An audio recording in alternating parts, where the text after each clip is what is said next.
Sœurs et frères, le Christ, paix, joie, grâce, amour à chacun, chacune de vous, de la part de Dieu notre Père, et au nom de notre Seigneur Jésus-Christ, on ce vendredi de l'octave de Pâques.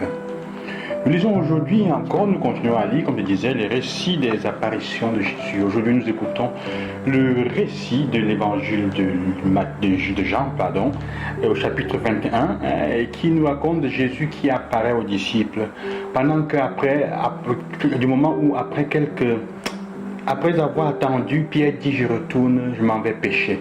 Je rentre au travail que je faisais. Je retourne faire ce que je faisais avant que Jésus ne m'appelle.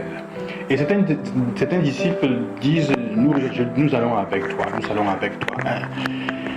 Et c'est dans ce contexte que Jésus va leur apparaître. C'est dans ce contexte que Jésus va de nouveau apparaître. En effet, le texte nous dit vers la fin, c'était la troisième fois que Jésus, ressuscité d'entre les morts, se manifestait à ses disciples. La parole est intéressante utilisée par Jean, il se manifestait.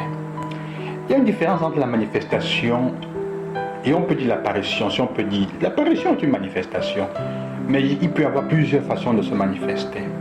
Mais le texte dit qu'il se manifeste là. Le texte nous dit un peu plus haut que les disciples avaient peur de lui demander qui es-tu. Ils savaient que c'était le Seigneur. Vous voyez, sœurs et frères, je pense que c'est une expérience commune aussi à chacune de nous. Nous reconnaissons souvent Dieu. Il arrive que nous sachions, que nous expérimentions la manifestation de Dieu dans notre vie, dans les événements que nous vivons, à différents moments. Mais nous n'arrivons pas à, la conscientiser, à l'exprimer. Mais nous savons que Dieu est en train de se manifester. Parfois on a peur, on a honte de demander ou d'en prendre conscience. Parce que le cœur ne ment pas, comme disait quelqu'un. Le cœur ne ment pas. Quand tu es en présence du Seigneur, quand tu es dans un lieu où il y a la présence de Dieu, ton cœur le sent. Quand vous avez des personnes qui portent Dieu en elles, qui portent l'Esprit du Seigneur en elles, qui agissent vraiment au nom du ressuscité, votre cœur le sent. Quand vous faites une expérience où Dieu vous a libéré, aidé et accompagné, votre cœur le sent.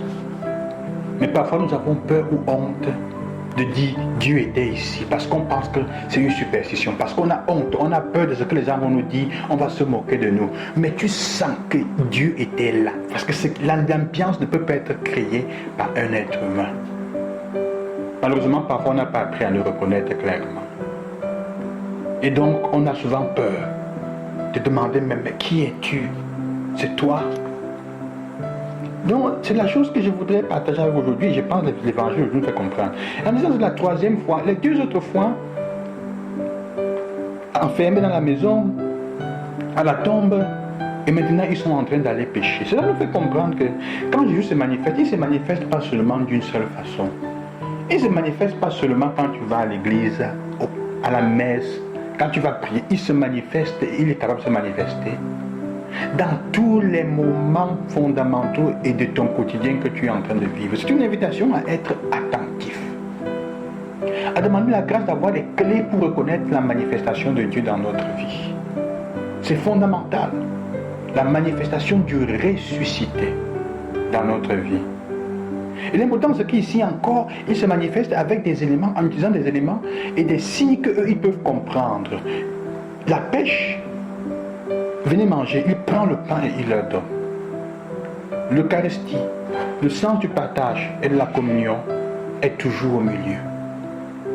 C'est pour ça que je crois qu'on ne peut vraiment pas vivre en église, en communauté, sans qu'au milieu il n'y ait le sens, il n'y ait l'élément du repas commun qui ramène à l'Eucharistie, de partager un morceau de pain, de partager quelque chose ensemble.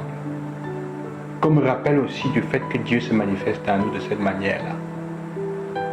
Et je voulais terminer avec une dimension, avec la première lecture, qui nous montre comment les disciples, après avoir guéri, au nom de ressuscité, font face à leur première persécution. Ils sont arrêtés par les prêtres, par le Sanhédrin. Ils sont arrêtés. Et on leur pose la question, au nom de qui avez-vous fait ce miracle? Sœurs et frères, il faut savoir que si vous commencez à travailler et à agir au nom de Dieu, de Jésus, il y a toujours quelqu'un que vous allez déranger. Il y a toujours quelqu'un qui va vous poser la question, qui va vous arrêter, pour vous poser, pour enquêter, pour savoir. Vous allez déranger quelqu'un. Ils semblent déranger l'ordre public, ils font peur. Parler de Jésus fait peur. Parler de l'évangile, annoncer l'évangile de la pauvreté, de la libération fait peur. Je ne parle pas seulement de la Bible, parce que parfois, les gens nous apportent la Bible, ils nous donnent le livre, mais ils ne nous donnent pas la parole de Dieu. Ils ne nous aident pas à l'interpréter et à l'appliquer à notre vie.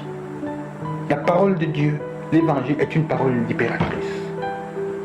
Mais si vous annoncez, vous vivez pour Jésus ressuscité. Si vous faites le bien autour de vous, il y a toujours quelqu'un qui ne sera pas content. Ce n'est pas important. Jésus, et comme les apôtres ici disent, et diront après, ce que nous avons vu et entendu, ne pouvons pas le taire. Nous ne pouvons pas le taire. Quand tu as fait l'expérience de la manifestation de Dieu, de Jésus ressuscité, quand tu le sens, quand il est présent dans ta vie, quand tu cherches à le témoigner, tu vas créer les remous autour de toi. Mais il est toujours présent. Il ne t'abandonnera jamais. C'est ce que je vous souhaite aujourd'hui. Je vous bénis au nom du Seigneur pour cela.